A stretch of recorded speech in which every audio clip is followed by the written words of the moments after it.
Baby shark. Ah! In case you're wondering. Hey, I'm Chris. I'm Vicky. I'm Amber. Hello. Hey. Yeah. Hey guys, welcome. We are, in case you were wondering, I gotta say, number one, we just got back from watching Deadpool 3, Deadpool and Wolverine. And if you're watching this video, I'm gonna first say, fair warning, we're dropping spoilers here today. So if you Spoilers haven't ahead. seen it, watch it before you continue. Or watch at your own risk. That's Yeah. all we're saying. We're trying to be nice. We don't want to ruin it for anybody, but some people like spoilers or they don't mind. If you've seen the movie, I think you're gonna enjoy the content we're laying down here today. Number one, kind of going into the movie Deadpool and Wolverine, what were you guys expecting? What were you looking forward to? I mean, I was expecting dirty humor, and Right, we of got course. dirty humor. Mhm. Right. But it was definitely different than I thought it would be based on the commercials and advertisements for it. But I would say it's different in the best way possible, I would say.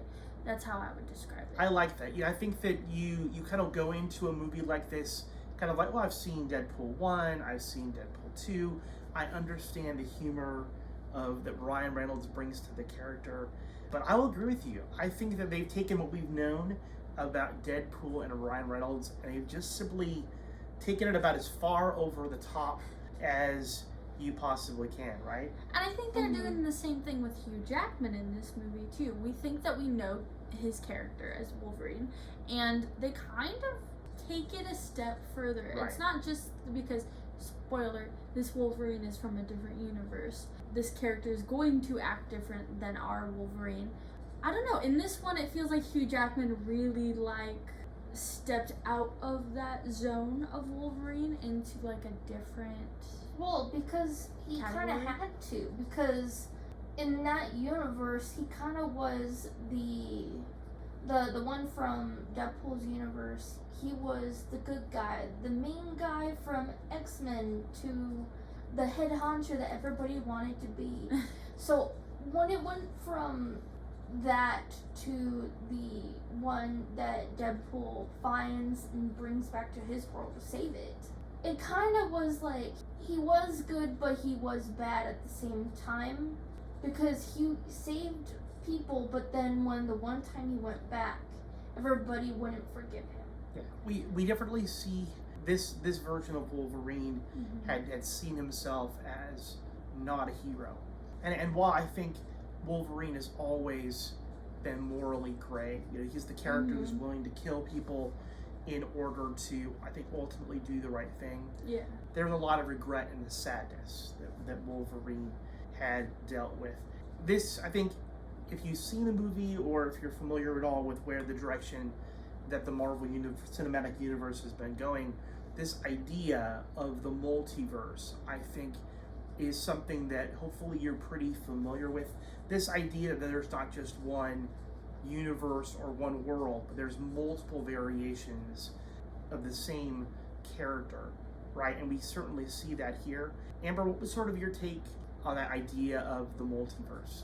Well, I kind of was like, okay, that's kind of cool that they had like a full-on office space. Like, Right. hey, we're the head honchos. We noticed that you're doing suspicious stuff. So, and you mean because they used the TVA, that time variant authority yeah. that we had seen in Loki seasons 1 and 2? Yeah. So you would like that part of it? Like, I was like, hey, that's kind of cool that they kind of turned it into like I wish this didn't happen in my time. I wish it was like, now I have to deal with these people. Yeah. But then, like, when it goes from seeing, like, the perspective, like, you think, okay, he's kind of like that good guy you don't know. Because he kind of was doing, like, that weird look at them. Like, you know what it means when this explodes or deteriorates your world. You can't just fix it. You know, he was trying to help him out, but then when we kind of find out that he wants to get rid of almost every existence of worlds, you kind of do that weird double take. Yeah. You know? I was talking with a friend of mine today, and he had said that he typically doesn't like the idea of the multiverse because it kind of leads itself to lazy writing. What that means essentially is that you can take a character like Wolverine, and the last time we saw Wolverine as that character, Hugh Jackman's character dies. And in my mind, I was like, all right, well, as much as I love the character Wolverine, they've officially killed him off. He's buried in the ground. He's not coming back.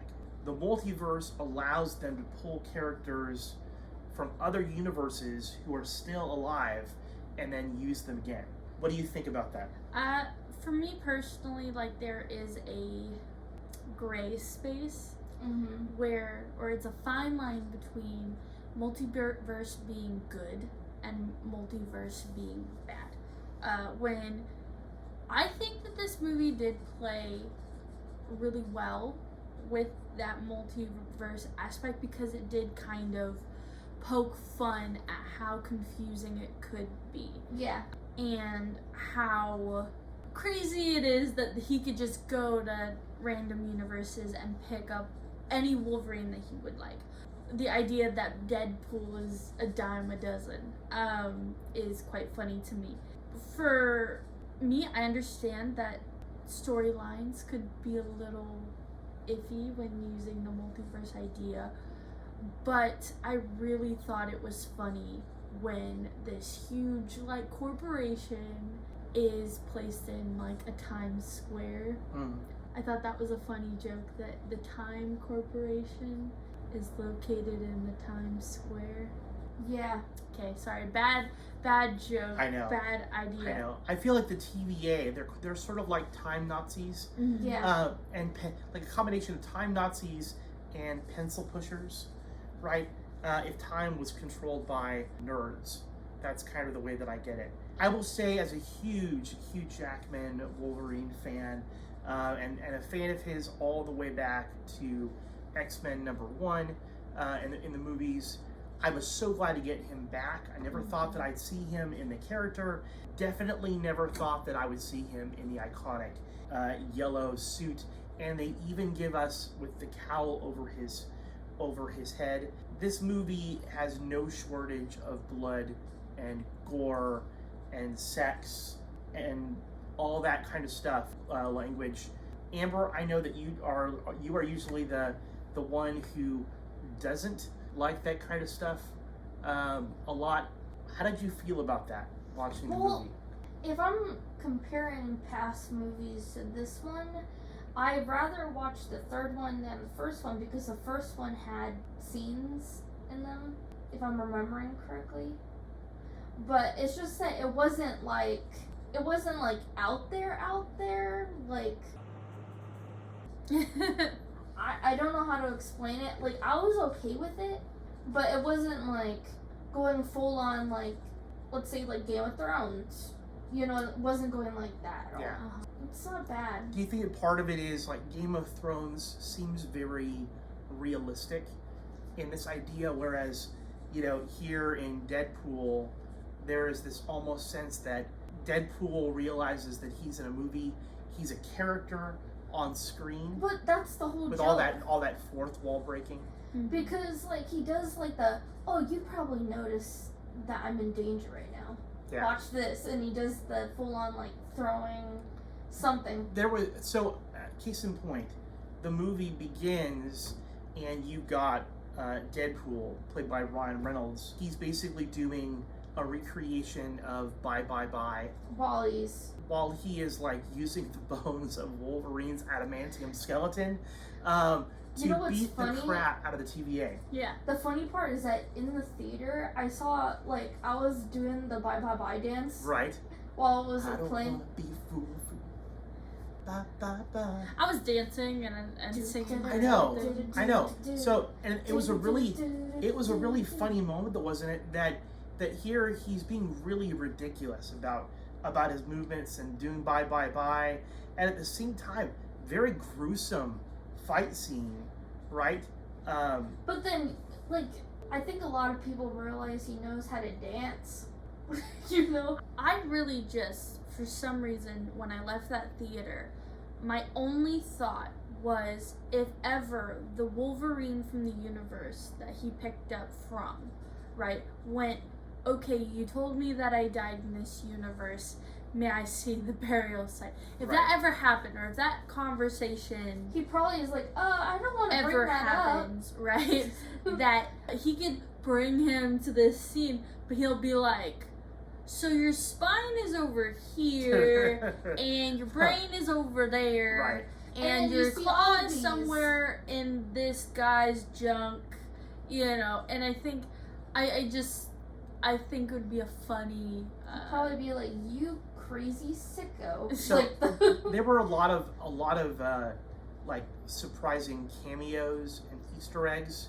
so here. there was like Jennifer Garner, Wesley Snipes, there was So we saw Jennifer Garner as Elektra from Channing the. Tatum as Gambit. I'm glad.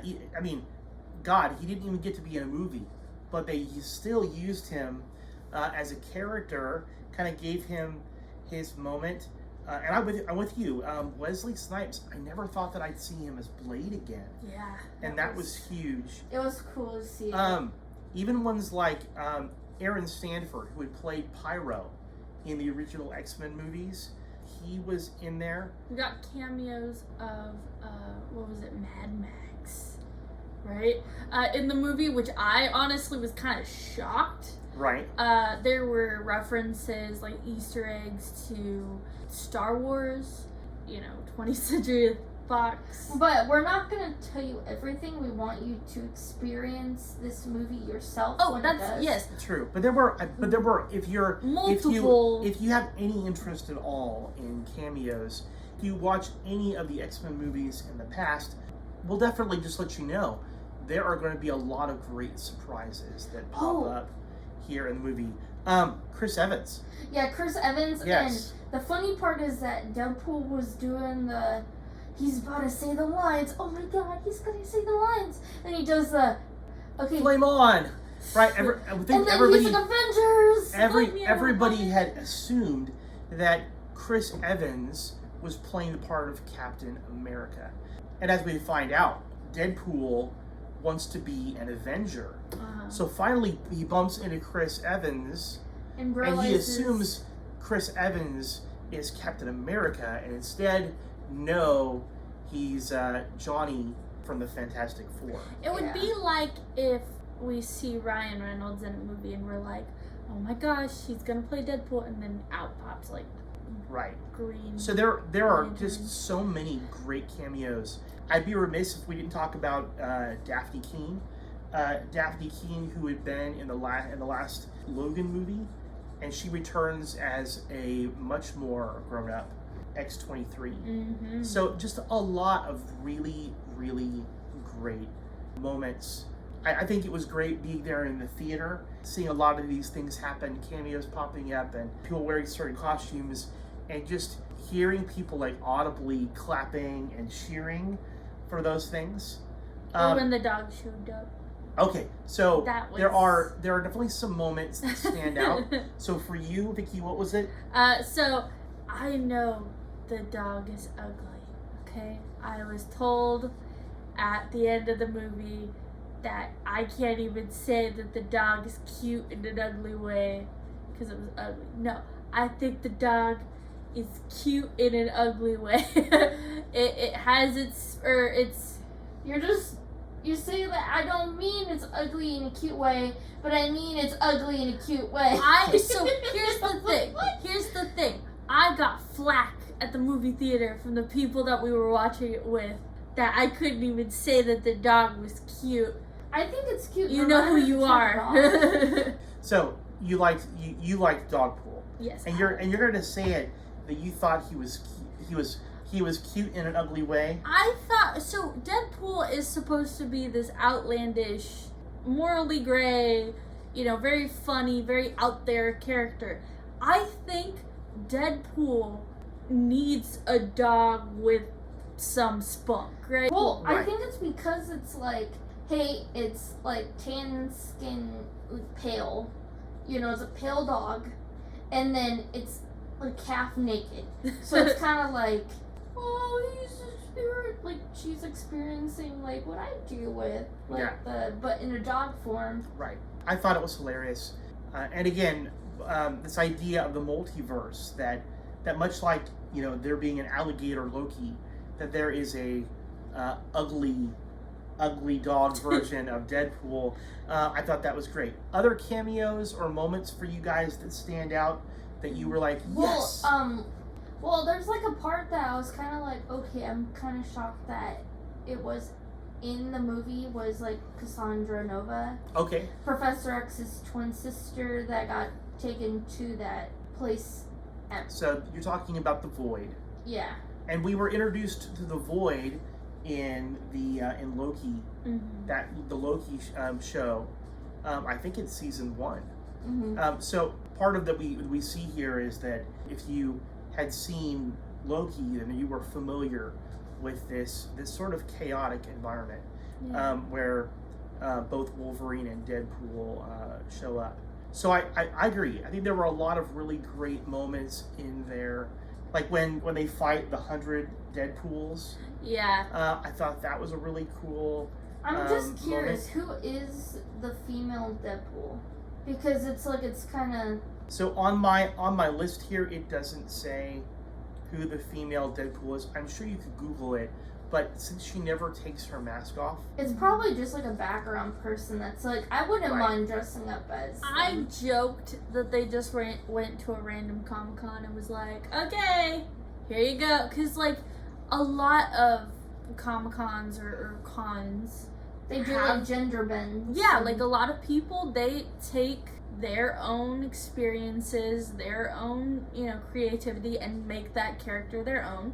And so, like, it would be funny if that's how they got the idea of that many Deadpools, because it was a trend for a while that, like, most cons were covered in Deadpools, which I think is the reason why the whole joke was that Deadpools come at a dime a dozen. Right. Probably in the real world, he is such a fantastic and famous character that, like, at cons, you will see mostly Deadpool.